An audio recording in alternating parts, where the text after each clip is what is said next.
Now I want to bring up something that's a little bit of a sticky topic, and it's called midside filtering. Midside filtering is something that's totally worth looking into and thinking about and having in your tool chest. It's not something that you're going to need to use all the time. In fact, it's not something that you need to use ever, really. This is sort of one of those upper echelon type moves that can often, and when I say often, I mean because of the fact that many people are not listening on systems that are going to translate and give you a good enough picture of what's happening in your mix in order to make decisions like this. This is a very specific sort of surgical thing, but it's something worth bringing up because something to think about, and who knows, it may come in handy someday. I actually got this trick from Mosty, who's a really cool engineer who does a lot of Latin music. And he had this cool trick where he was shelving really hard on the sides and then boosting. It's a really interesting thing. Got me thinking a lot. And so what I'm going to do is I'm going to open up this UAD Bax EQ, the mastering version. Now, this is not a version that exists in real life. So this is only in the plugin. If I click this button, it changes it to midside. I'm going to turn off link so that I can control everything independently.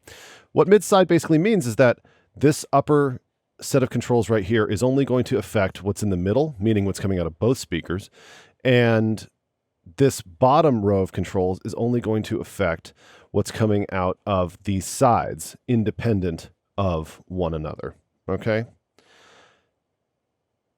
Now, midside EQ is a fairly common thing when it comes to mastering, especially.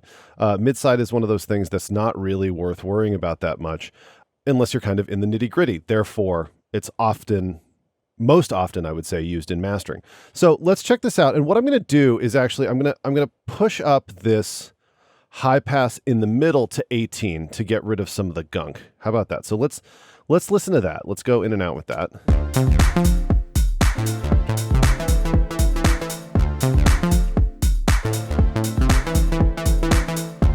And then this is just a simple shelving EQ, so maybe I'll give it a little extra punch there.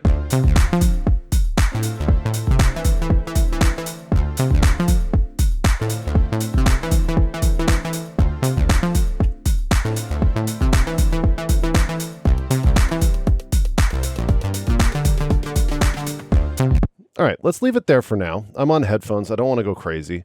But we're only affecting the middle here, right? Now, if we want to save some headroom, and this is a really handy trick, especially with more bass-heavy, I would say aggressive styles of music. Is that fair? Yeah, okay. I'll say aggressive. I'm talking to my dog, by the way. Tony says that we can say aggressive styles of music. That's a fair characterization to make for this trick here.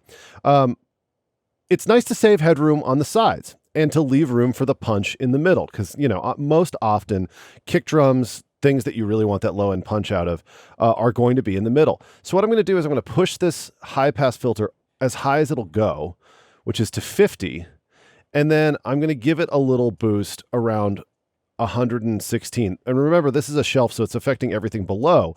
But by pushing this high pass filter all the way up to 54, we're really getting rid of basically those subs on the side. Let's take a listen. I'll take the boost off for now.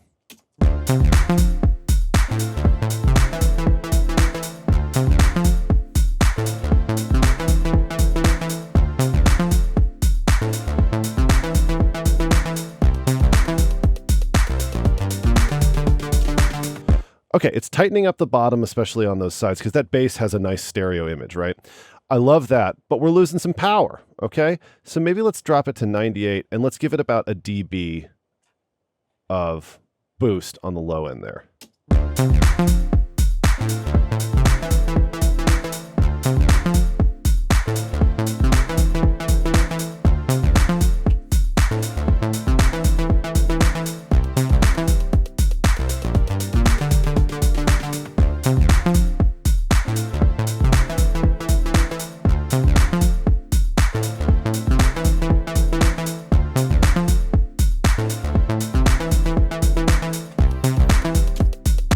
All right, it's subtle. You're not imagining that, but I do like it. It feels more powerful to me. It feels like it has a good prominent footing. Now I'm going to link the controls so that we can pull them both in and out at the same time.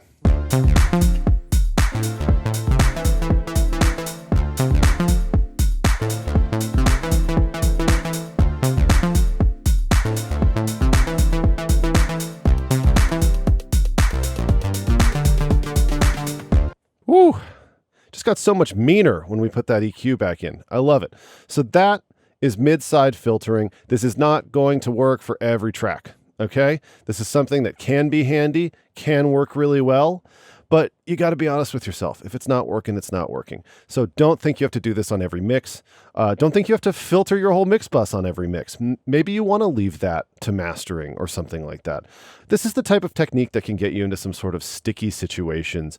And when I say that, I just mean that overdoing it with something like this can undo so much of the good that you've done in your mix. And all we're doing is trying to enhance. We're not trying to make things correct.